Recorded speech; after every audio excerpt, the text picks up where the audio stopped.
ከዝማሬ ተመልሰናል። በዝማሬ ጌታን አምልከን ነው የተመለስነው። የተወደዳችሁና የተከበራችሁ ተመልካቾቻችን በማራናታ ፕሮግራም እንደተለመደው የተለያዩ ፕሮግራሞችን ወደ እናንተ እያቀረብን እስከ 10 ሰዓት ድረስ ቆይታ የምናደርግ ነው የሚሆነው። በድጋሚ አብራችሁ እንድትሆኑ ጋብዛለሁኝ።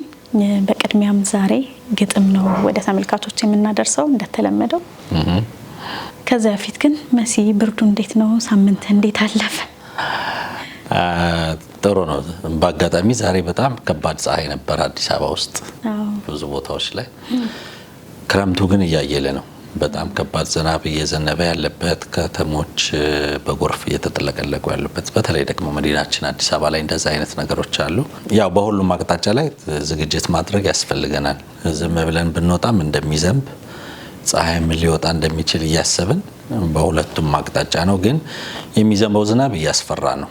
እንደ ቀላል የምናየው ነገር አይደለም። በተለይ እኛ አካባቢ ላይ ባለው፣ ሌሎች አካባቢ ግን ያው በተለይ ከአዲስ አበባ ውጭ ያሉ አካባቢዎች አንዳንድ በአብዛኛው ማለት ይቻላል ዝናብ የሚያስፈልጋቸው ቦታዎች ላይ ስቲል ነው ዝናብ እንደሌለም ስለሚናገሩ ያው ዛሬም የጸሎት ርዕስ ይህንን ነው የምንሰጠውና በጣም መጸለይ ያስፈልገናል።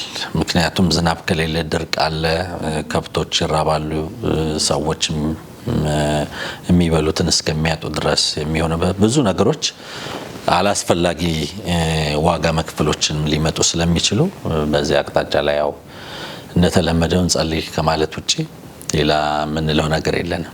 አዎ መዝነብ የሚገባው ቦታ ላይ የዘነበ አይደለም፣ የማይገባው ቦታ ላይ ደግሞ ከፍተኛ የሆነ አደጋ እየደረሰ እንደሆነ እያየን ያለንበት ሁኔታ አለ። እንጸልይ። ወደ ግጥም እንለፍ አይደል?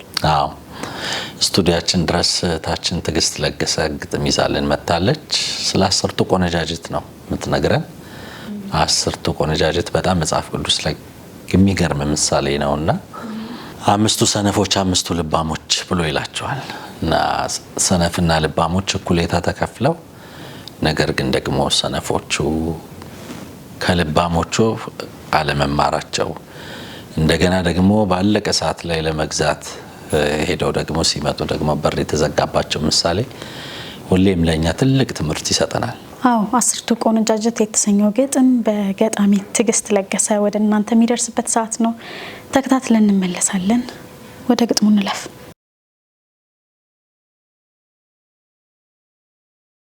10ቱ ቆነጃጅት። የምትመጣበት ቀን መንግስተ ሰማያት አንተ እንደነገርከኝ በውስጤ ስስላት ትመስላለች ያልከኝ የሞቀ ሰርግ ቤት፣ ሙሽሪት አምሮባት የምትገኝበት፣ ሙሽራው ኢየሱስ የሚጠበቅበት። ለኔ ይሄ ነገር ሁልጊዜ እንቆቅልሽ፣ ሁልጊዜ ፈተና፣ የት ጋር ነኝ ያለሁት ያስብለኛልና።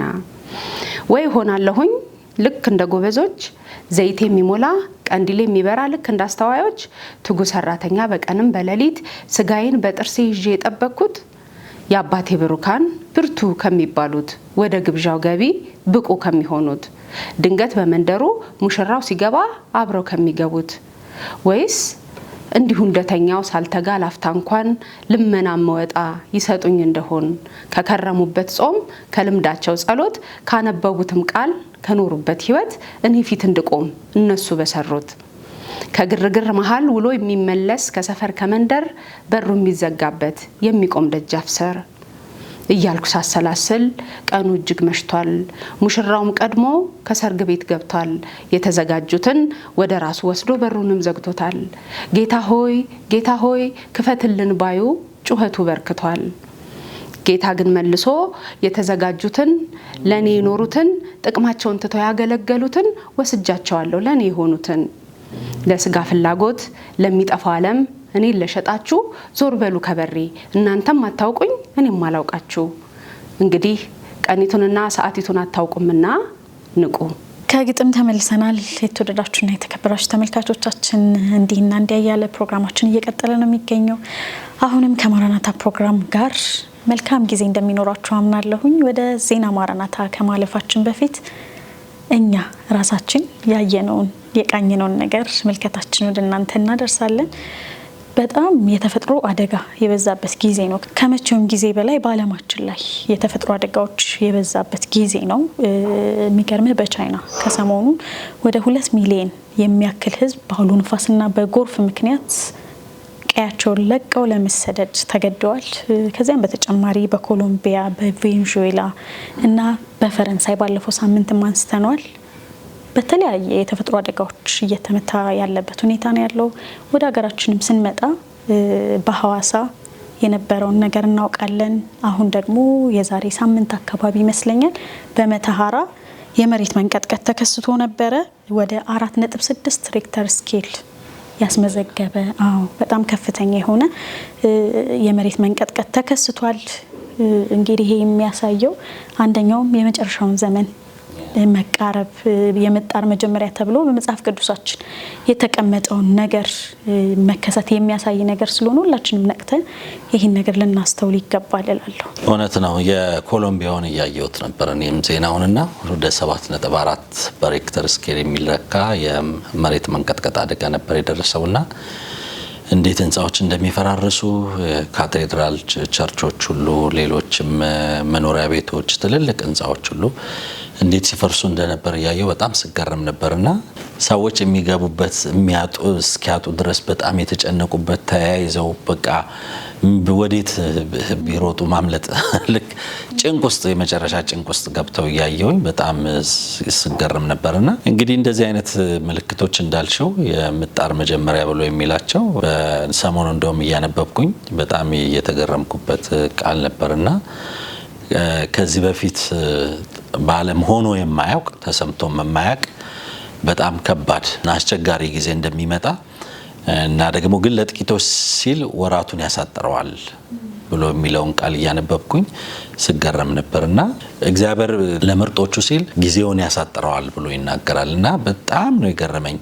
እንግዲህ በዛች በወራት ደረጃ የሚሆን ጊዜ ነው የምታጥረውና የሚደርሰውን መከራ ግን በዓለም ከዚህ በፊት ተሰምቶ እና ታይቶ የማይታወቅ ነው የሚለው።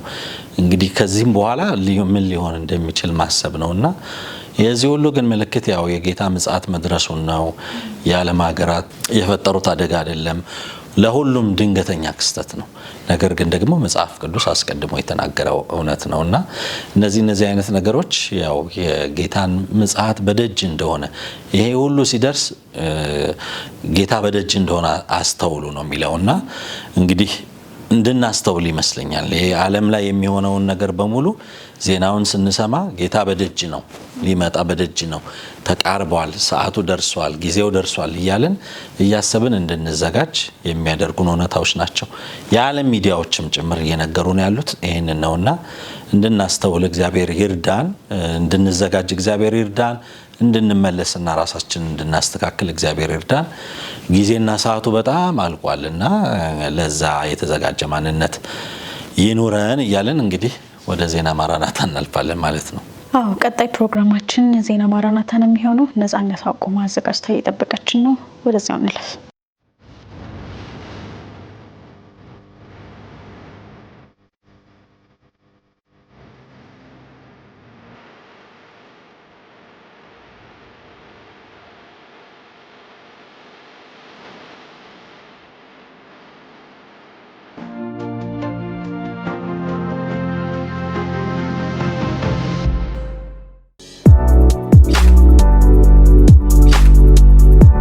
ሰላም ለእናንተ ይሁን። ከተለያዩ ዓለም አቀፍ የዜና ምንጮች ያገኘናቸውን ዓለማችን ያለችበትን ያሳያል ያልናቸውን መረጃዎች ወደ እናንተ የምናደርስበት የማራናታ የዜና ሰዓታችን ነው። ከመረጃዎቹ ጋር ነጻነት አቁማ ነኝ።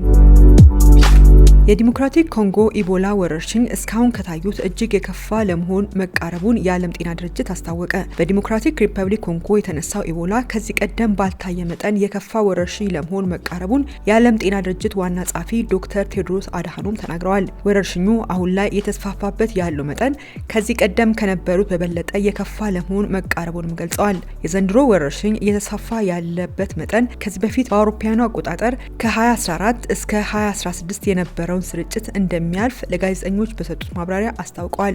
ከ2014 እስከ 2026 ባሉት ዓመታት በኢቦላ ምክንያት 11000 ሰዎች ሞተዋል። በያዝነው ዓመት ግንቦት 15 ይፋ የታወጀው የኢቦላ ወረርሽኝ ቢያንስ 2000 ሰዎችን ለህልፈት ሲዳርግ 4300 ያህል ሰዎች በቫይረሱ ተይዘዋል ተብሏል። የዓለም ጤና ድርጅት በ3 ወራት ውስጥ የቫይረሱን ስርጭት ለመቀልበስ ተስፋ ያደረገ ሲሆን ይህ ማለት ግን የቫይረሱን ስርጭት መቀነስ እንጂ ወረርሽኙን ሙሉ በሙሉ መግታት እንዳልሆነ አስጠንቅቋል። ኃይለኛ አውሎ ንፋስ በቻይና በመነሳቱ 1 ሚሊዮን ሰዎች ከቤታቸው ተፈናቀሉ። ዶልፊን የተሰኘው ኃይለኛ አውሎ ንፋስ በቻይና ምስራቃዊ ክፍል ላይ መነሳቱን ተከትሎ የቻይና ባለስልጣናት የፋይናንስ ማዕከል የሆነችውን ሻንጋይን ጨምሮ ከ1 ሚሊዮን የሚበልጡ ሰዎችን ከቤታቸው አስወጥተዋል። አውሎ ንፋሱ ከፍተኛ ዝናብ ያስከተለ ሲሆን በመላው ክልሉ የትራንስፖርት እንቅስቃሴ እንዲስተጓጎልም አድርጓል። ሰኞ ዕለት ብቻ በሻንጋይ 1000 የሚጠጉ በረራዎች የተሰረዙ ሲሆን ባለስልጣናት አውሎ ንፋሱ ወደ ሰሜን ሲንቀሳቀስ ኃይለኛ ዝናብና ከባድ የጎርፍ መጥለቅለቅና የመሬት መንሸራተት አደጋ እንደሚከሰት ማስጠንቀቃቸውን ቀጥለዋል። የቻይና ባለስልጣናት ቀደም ሲል ዶልፊን የተሰኘውን አውሎ ንፋስ በተመለከተ ከፍተኛውን የቀይ ማስጠንቀቂያ አውጥተው የነበረ ሲሆን ይህም በዚህ ዓመት ቻይናን የመታው ኃይለኛ አውሎ ንፋስ ነው ተብሏል። ወደ ቀጣዩ ንለፍ። በምዕራብ ኮሎምቢያ በደረሰ ኃይለኛ የመሬት መንቀጥቀጥ በርካታ ሰዎች መሞታቸው ተሰማ። በምዕራብ ኮሎምቢያ በደረሰው ኃይለኛ የመሬት መንቀጥቀጥ በርካታ ሰዎች ሲሞቱ ካሊና ፔራሬን ጨምሮ በዋና ዋና ከተሞች የሚገኙ በርካታ ህንፃዎች ፈራርሰዋል ተብሏል። ዩናይትድ ስቴትስና የኮሎምቢያ የጂኦሎጂካል ጥናቶች እንዳስታወቁት ሰኞ በአካባቢው ሰዓት አቆጣጠር ከጠዋቱ 1 ሰዓት ከ34 ላይ በሬክተር ስኬል 7.4 የሆነ የመሬት መንቀጥቀጥ ተከስቷል። ንዝረቱ በምዕራባዊ ኮሎምቢያ በመቶዎች ኪሎ ሜትር ርቀት ላይ በሚገኙ አካባቢዎችም ተሰምቷል ተብሏል። ጎረቤት ሀገራት ቬንዙዌላና ኢኳዶር እንዲሁም ፓናማም ንዝረቱ ደርሶባቸዋል ተብሏል። የካሊ ከንቲባ አሌሃንድሮ ኤደሬ በከተማው ቢያንስ 20 ህንፃዎች መፍረሳቸውና ሰዎች በውስጣቸው እንደተዘጉ ተናግረዋል። የፒራሪ ከንቲባ የሆኑት ሙራሊዮ ሳላዛር በከተማ ውስጥ 65 ህንፃዎች መፍረሳቸውንና ቢያንስ በ15 ሰዎች ተዘግቶባቸው ይገኛሉ ተብሎ እንደሚታሰብ ተናግረዋል። በጎረቤት ሀገር ቬንዙዌላ በቅርቡ የተከሰተ የመሬት መንቀጥቀጥ ከ6000 በላይ ሰዎች መሞታቸው ይታወሳል። ዓለም በተለያዩ ጦርነቶችና ግጭቶች ውስጥ እያለፈች ትገኛለች። ከጊዜ ወደ ጊዜ እየጨመረ ከመጣው የጦርነቶች ስጋት የተነሳ በርካታ ሀገራት የተራቀቁ የጦር መሳሪያዎችን ሰርቶ ለመታጠቅ የሚያደርጉት እሽቅድምድም ዓለምን በከፍተኛ ስጋት ውስጥ እየጣላት ይገኛል። ማይክሮቺፕሶችና የሰው ሰራሽ አስተውሎት የሀገራት ደህንነትና የፖለቲካ የበላይነትን የሚወስን ዋነኛ አጀንዳ መሆናቸው እየተሰማ ነው። አቶሚክ ቦምብ በ20ኛው ክፍለ ዘመን የዓለምን የኃይል ሚዛን እንደቀየረ ሁሉ በዚህ ዘመን ደግሞ ከሩዝ ቅንጣት ያነሱ ቺፕሶችና ሰው ሰራሽ አስተውሎት አዲስ የውጊያ ሜዳ ሆነዋል። የዚህ ታላቅ ፍልሚያ ዋናው ተዋናዮች ሁለቱ የዓለማችን ግዙፍ ኢኮኖሚ ባለቤቶች አሜሪካና ቻይና ናቸው። ቀደም ሲል ለኮምፒውተር፣ ለሞባይልና ለቤት ውስጥ ኤሌክትሮኒክስ አገልግሎት ብቻ ይውሉ የነበሩት እነዚህ ጥቃቅን ቺፖች ዛሬ ላይ የሀገራትን እጣ ፈንታ ወሳኝ ሆነዋል ተብሏል። የሀገራትን መከላከያ፣ የሳይበር ደህንነትና የወደፊት የብሔራዊ ህልውና እጣ ፈንታ የሚወስኑ መገዳደያና መከላከያ መሳሪያዎች ሆነው ብቅ ብለዋል።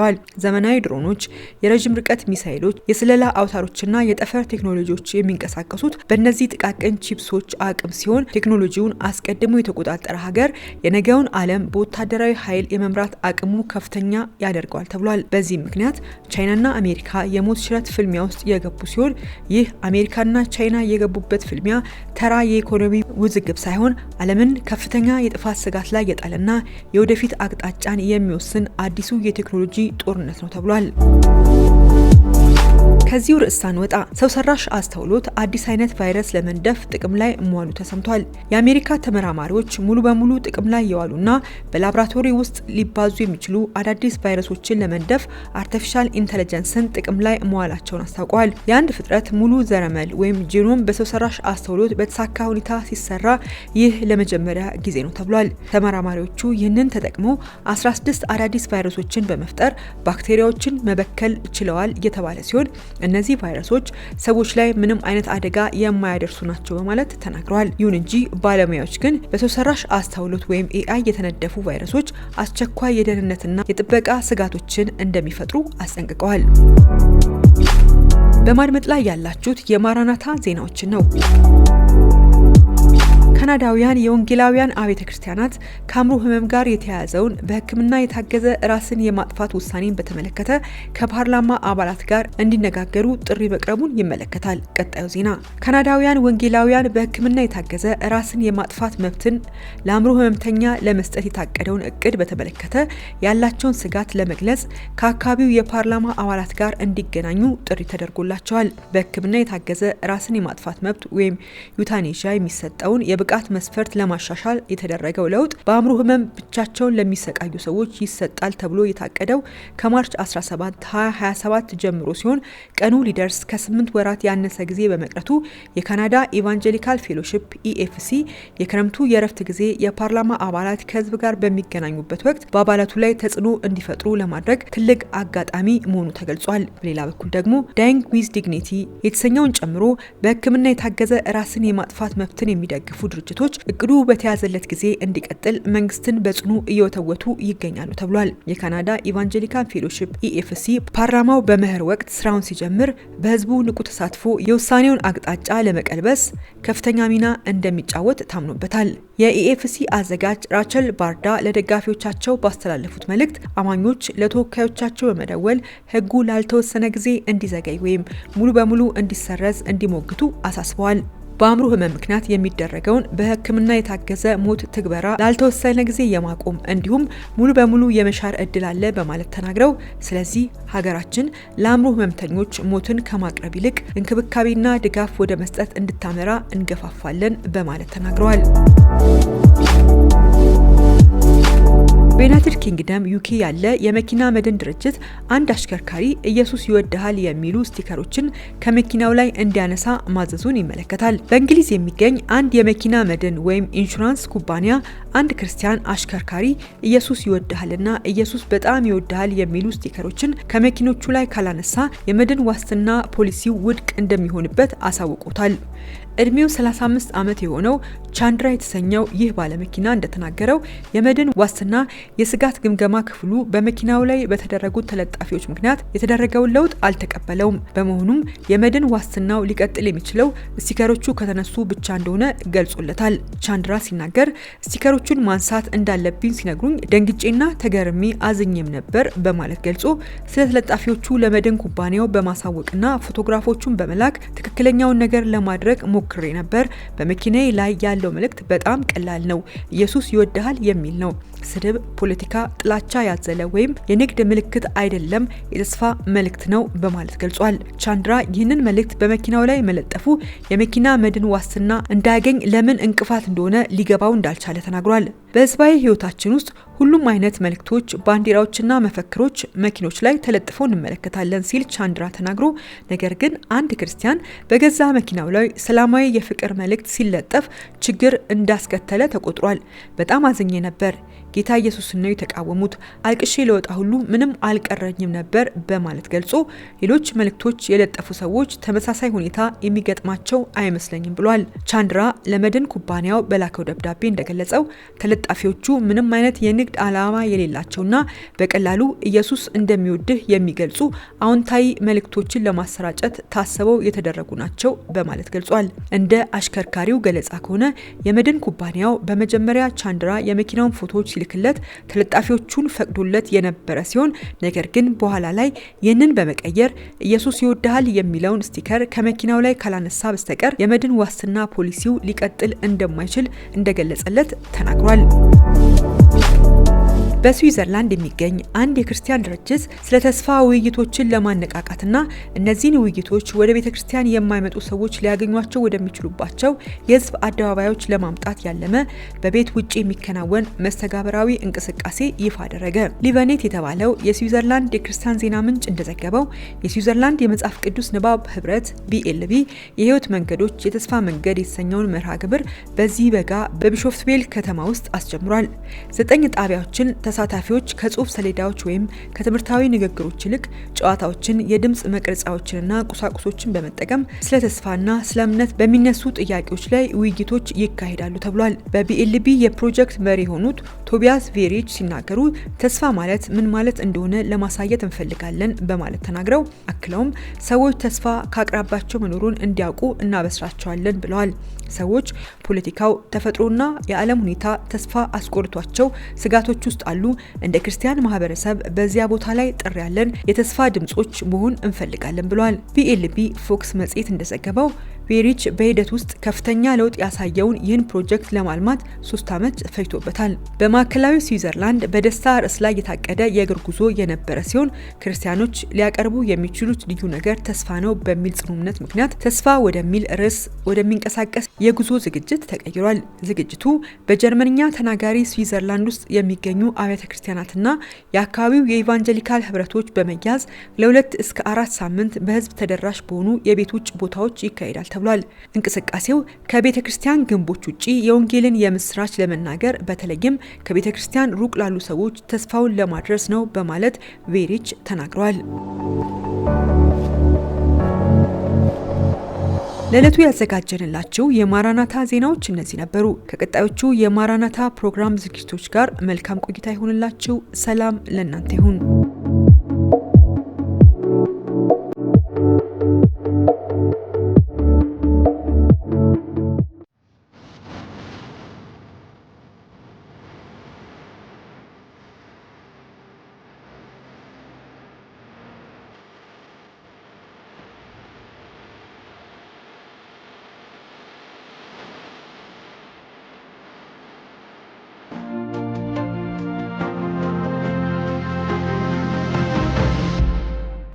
ክቡራትና ክቡራን ተመልካቾቻችን የማራናታ ፕሮግራማችን እንደቀጠለ ነው። ከዜና ማራናታ ተመልሰናል። በዜና ማራናታ እንግዲህ ወቅታዊ የሆኑ ዓለማችን ምን ትመስላለች የሚለውን ነገር ቃኝተን የተመለስ ነው። መሲ ቅድም እንዳነሳ ነው ከዜና ማራናታ መግቢያ ላይ እንደተያየንም በዓለማችን ላይ በጣም በርካታ የተፈጥሮ አደጋዎች በዝተዋል።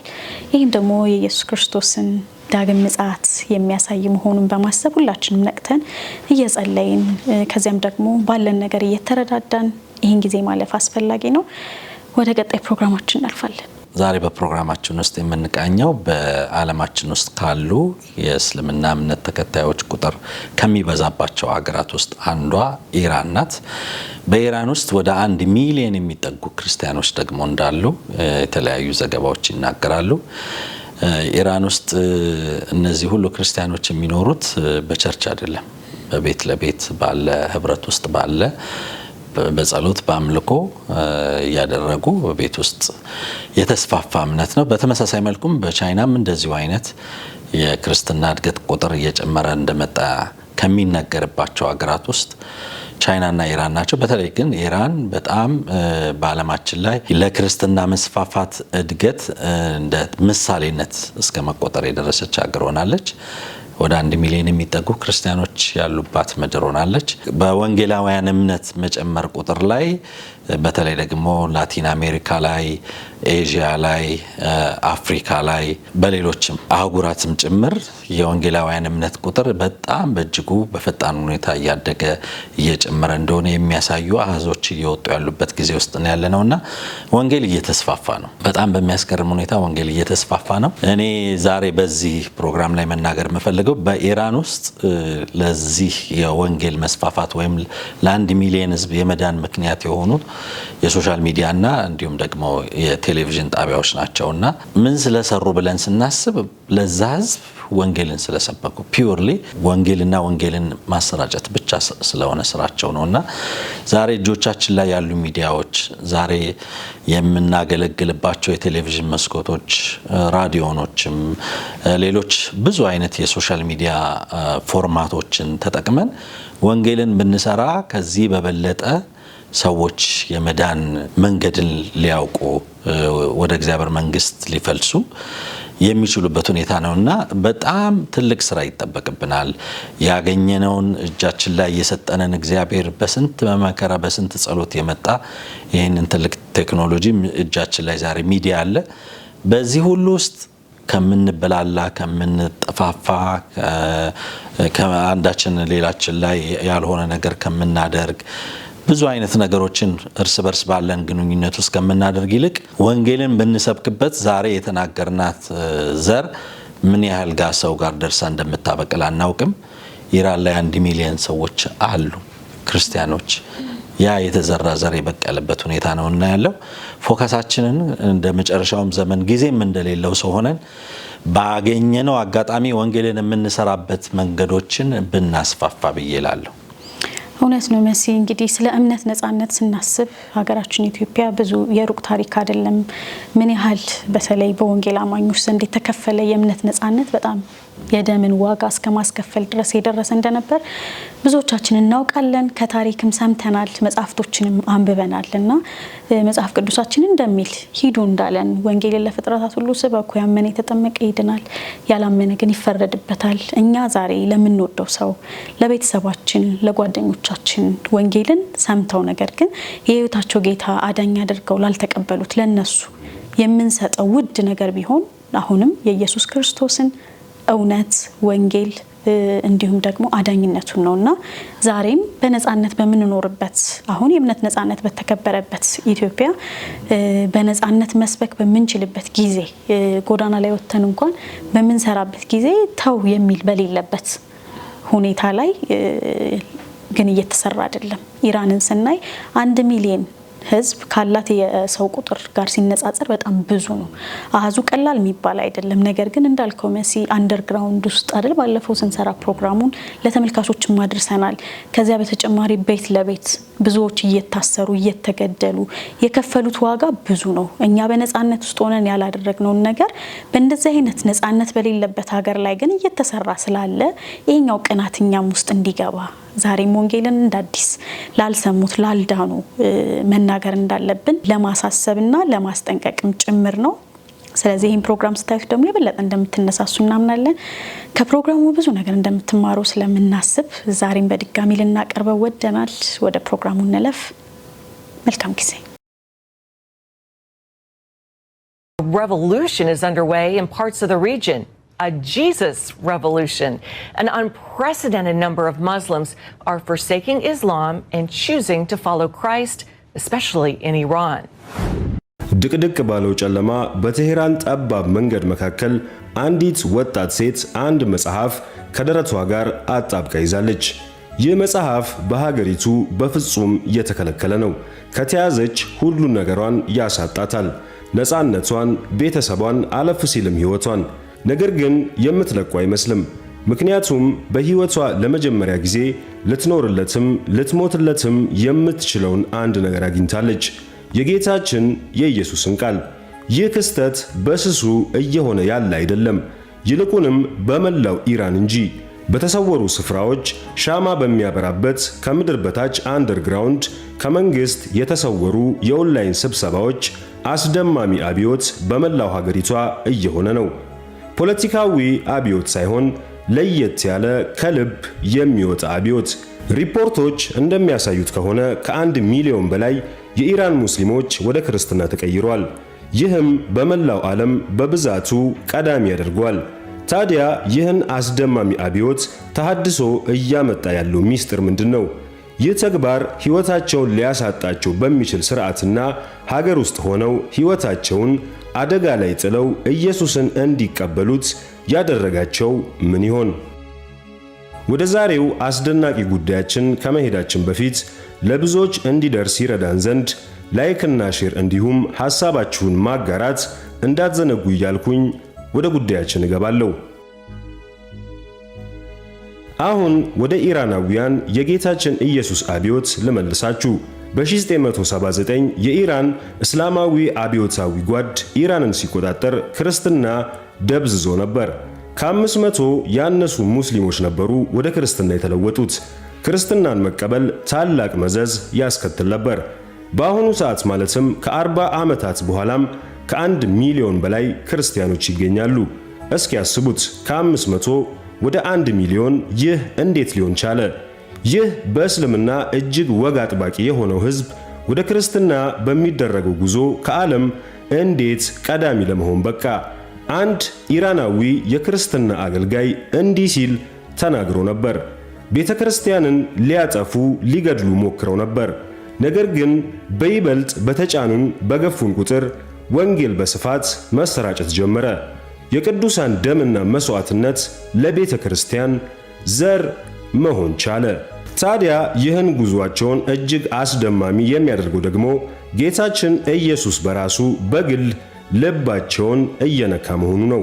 በርካታ ሙስሊሞች አንድ የሚያበራ ነጭ ልብስ የተጎናጸፈ ሰው በህልማቸውና በራእይ እየተመለከቱ እንደሆነ ብዙ ምስክርነቶች እየወጡ ይገኛሉ።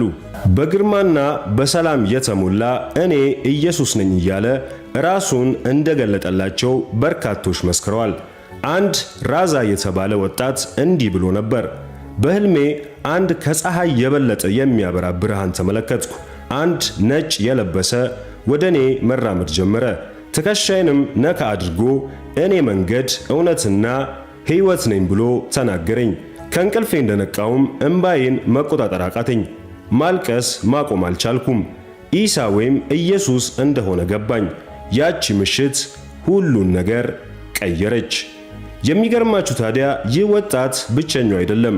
ሳተላይት ቲቪ ሚኒስትሪስ፣ ሳቲ 7 እና ሞአባት ቲቪ የተሰኙት ጣቢያዎች በየወሩ በሺዎች የሚቆጠሩ የዚህ ወጣት አይነት ምስክርነቶች በስልክ ጥሪዎች እንደሚደርሷቸው ይናገራሉ። ይህም በትንቢተ ኢዩኤል ምዕራፍ 2 ቁጥር 28 ውስጥ ከተጠቀሰው ትንቢት ጋር እጅግ ይገናኛል። ትንቢተ ኢዩኤል ምዕራፍ 2 ቁጥር 28 ከዚህም በኋላ እንዲህ ይሆናል፣ መንፈሴን በሥጋ ለባሽ ሁሉ ላይ አፈሳለሁ። ወንዶችና ሴቶች ልጆቻችሁም ትንቢት ይናገራሉ፣ ሽማግሌዎቻችሁም ሕልምን ያያሉ፣ ጎበዞቻችሁም ራእይ ያያሉ ይላል። በአክራሪው የእስልምና አገዛዝ ምክንያት ቤተ ክርስቲያናት ስለተዘጉና ስለታገዱ በኢራን የሚገኙ ቤተ ክርስቲያናት በድብቅ ከምድር በታች ወይም አንደርግራውንድ ነበር የሚገኙት። አሁን ግን ነገሮች እየተቀየሩ ነው። በመኖሪያ ቤቶች 2ም 3ም እየሆኑ በሚስጥር ይሰበሰቡ ነበር። በሹክሹክታ ያመልካሉ፣ ይዘምራሉ። መጽሐፍ ቅዱስ ከወርቅ በላይ ውድ ነው። በትልቅ ሚስጥር ይዋዋሳሉ። አንዳቸው ሲታሰሩም ሌላ ይተካሉ። የሚያስደንቀው ደግሞ ይህ አስደናቂ አብዮት በስፋትና በብዛት የሚመራው በሴቶች ነው። ሴቶች በሚታፈኑበትና በሚጨቆኑበት ማህበረሰብ እግዚአብሔር ይህን የምድር በታች ቤተክርስቲያን እንዲመሩ ሴቶችን አስነሳ። ወንጌልን ያስተምራሉ፣ አዳዲስ አማኞችንም ያጠምቃሉ። ይህንም ማታ ማታ በድብቅ ያደርጋሉ። አንዲት የዚህ ህብረት መሪ የሆነች ሴት እንዲህ ስትል ተናግራ ነበር። በኢራን ሴቶች እንዲናገሩ አይፈለግም፣ ዝም እንዲሉ ይጠበቃሉ። ነገር ግን ኢየሱስ አፌን ከፈተው፣ ድምፅም ሰጠኝ። ከዚህ በኋላም ስሙን መናገር አላቆምም። ይህ ቃሏም የሐዋርያት ሥራ ምዕራፍ 5 ቁጥር 42ን የሚያስተጋባ ነው። የሐዋርያት ሥራ ምዕራፍ 5 ቁጥር 42 ዕለት ዕለትም በመቅደስና በቤታቸው ስለ ኢየሱስ እርሱ ክርስቶስ እንደሆነ ማስተማርና መስበክን አይተውም ነበር ይላል። ታዲያ ይህ ሁሉ እንዴት ሊሆን ቻለ?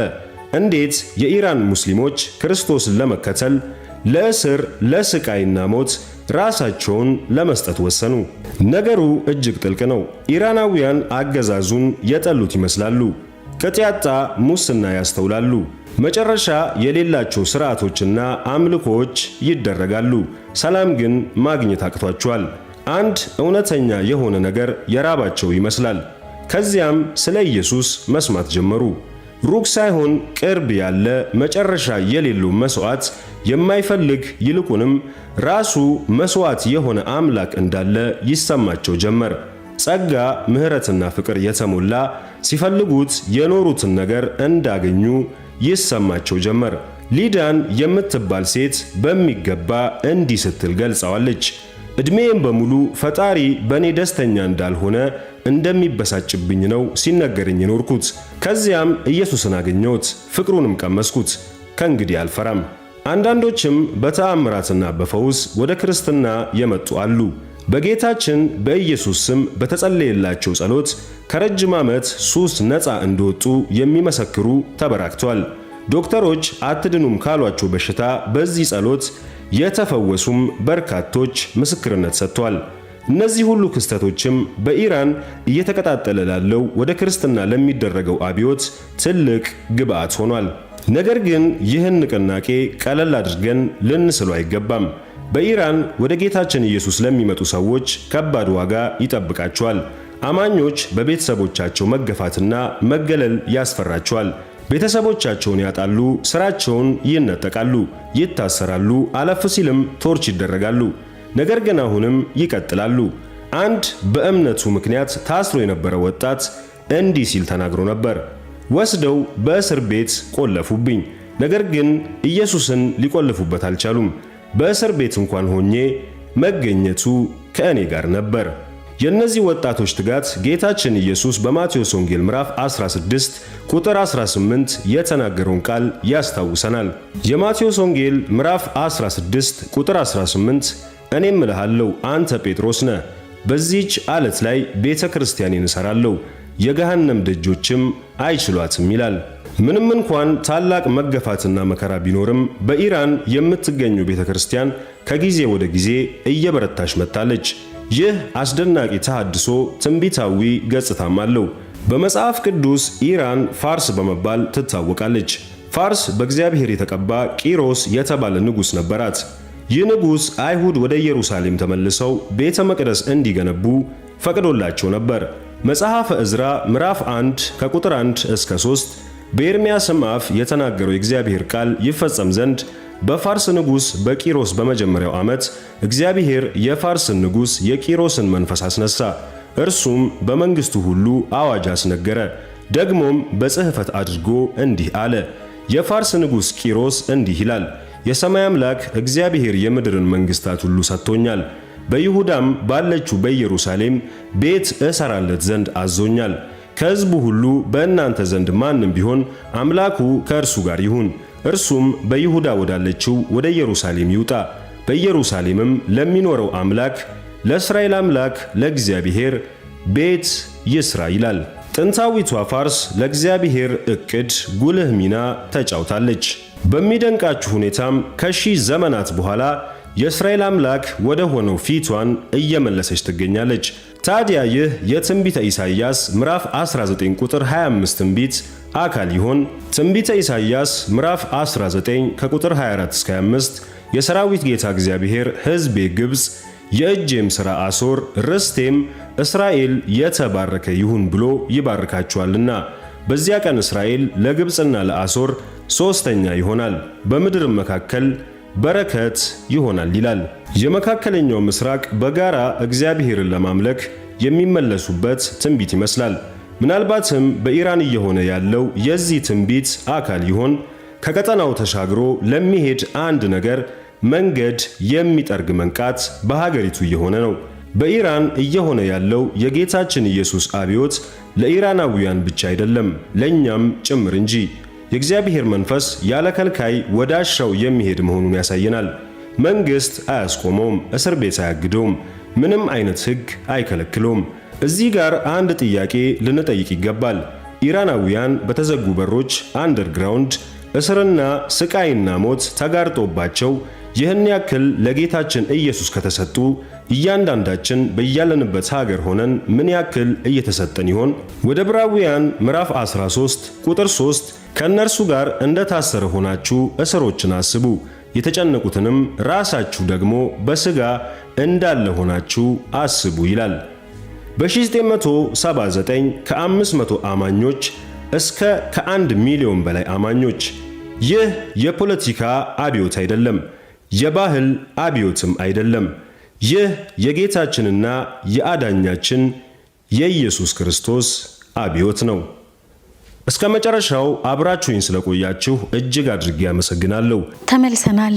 የተወደዳችሁ ተመልካቾቻችን ሰጥ አድርጌ የዛሬ የመጨረሻው ክፍል ነበር ወደ እናንተ ያደረስነው።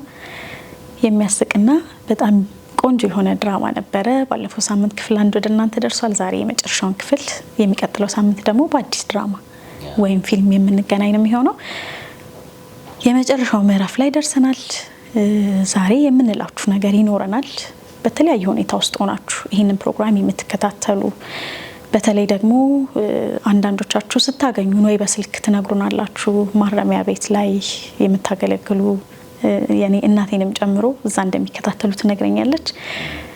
በዚህ አጋጣሚ ሰላም ልንላችሁ እንፈልጋለን፣ እንደምንወዳችሁም ልንነግራችሁ እንፈልጋለን። ዛሬ ግን አንድ የምስራች እንነግራችኋለን። ከፍቅራችን የተነሳ እንዲሁም በሆስፒታል ያላችሁ፣ በተለያየ እስራት ውስጥ ያላችሁ፣ ጥያቄ ውስጥ ያላችሁ ለእናንተ ዛሬ አዲስ የምስራች ይኖረናል። መሲ እሱን ትነግርልናለህ። አዎ እንግዲህ ይህንን ፕሮግራም የተለያየ እምነት ያላችሁ ሰዎች እንደምታዩት እናውቃለን። ሄቡ እንዳልሽው ማረሚያ ቤት ውስጥ፣ ሆስፒታል ውስጥ እንዲሁም ደግሞ በግላቸውም እንደ ቤተሰብም የሚመለከቱ የተለያዩ እምነት ያላቸው ሰዎች ይህንን ፕሮግራም ይመለከታሉ። በተለይ ደግሞ ማረሚያ ቤት ውስጥ ያላችሁ ወንድሞቻችንና እህቶቻችን ይህን ፕሮግራም የምትከታተሉ ፕሮግራሙን ከመከታተል ባሻገር ደግሞ ውሳኔ ላይ እንድትደርሱ ዛሬ በጣም ባንክሮ ልንነግራችሁ እንወዳለን።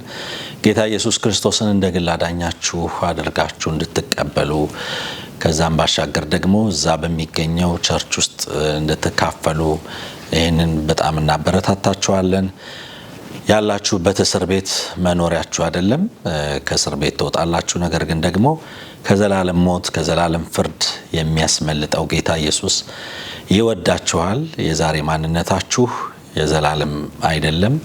የዛሬ ማንነታችሁ ነገ የሚለወጥ ነው። ነገ አዲስ ሰው መሆን የምትችሉበት፣ ነገ ፍሬያማ መሆን የምትችሉበት፣ በተለያየ አጋጣሚ ማረሚያ ቤት ውስጥ ገብታችሁ ሊሆን ይችላል። በተለያየ አጋጣሚ ሆስፒታል ውስጥ ገብታችሁ ሊሆን ይችላል።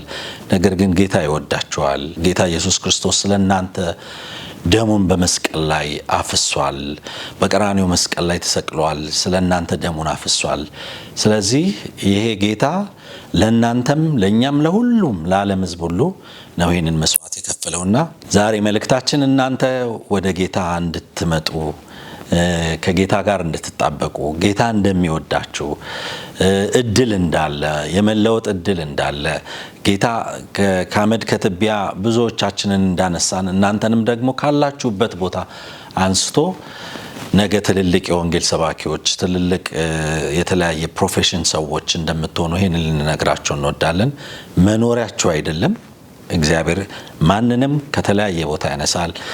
ከማረሚያ ቤት ወጥተው ትልልቅ ሰዎች የሆኑ ብዙ ሰዎችን እናውቃለን። ማረሚያ ቤት ውስጥ ጌታን ተቀብለው ከዛ በኋላ ደግሞ እግዚአብሔር ረድቷቸው ለብዙዎች ደግሞ አገልጋይ የሆኑ ለምድር ደግሞ በረከት የሆኑ ሰዎች አሉና ጌታ ኢየሱስ ይወዳቸዋል። እኛን የሚወደን ጌታ እናንተንም ይወዳችኋል። ኃጢአታችሁን ይቅር ይላል። ስለዚህ ወደ ጌታ እንድትመለሱ ይህንን በጣም እናበረታታችኋለን። እኛም ደግሞ በጣም እንወዳችኋለን እና ዛሬ ማረሚያ ቤት ላላችሁ፣ ሆስፒታል ውስጥ ላላችሁ ጌታ ፈውስ እንዲሰጣችሁ፣ ጌታ ከተለያየ ካላችሁበት እስራት ነፃ እንዲያወጣችሁ፣ መጪው ዓመት ለእናንተ ብሩህ ዘመን እንዲሆን ከጌታ ጋር የምትጣበቁበት ደግሞ ከተለያየ በሽታ እስራቶች ነፃ ወጣችሁ ደግሞ እግዚአብሔር የምታመሰግኑበት ጊዜ እንዲሆንላችሁ በጣም ከልብ እንመኛለን። ይህም ፕሮግራም ደግሞ በየቤታችሁ ናችሁ ሌላ እምነት ውስጥ ያላችሁም ሰዎች ለእናንተም ጭምር ነው ይህ መልእክታችን። እናንተም በጌታችንና በመድኃኒታችን በኢየሱስ ክርስቶስ ዳግም ተወልዳችሁ የዘላለምን መንግስት እንድትወርሱ ይህንን እንጋብዛችኋለን።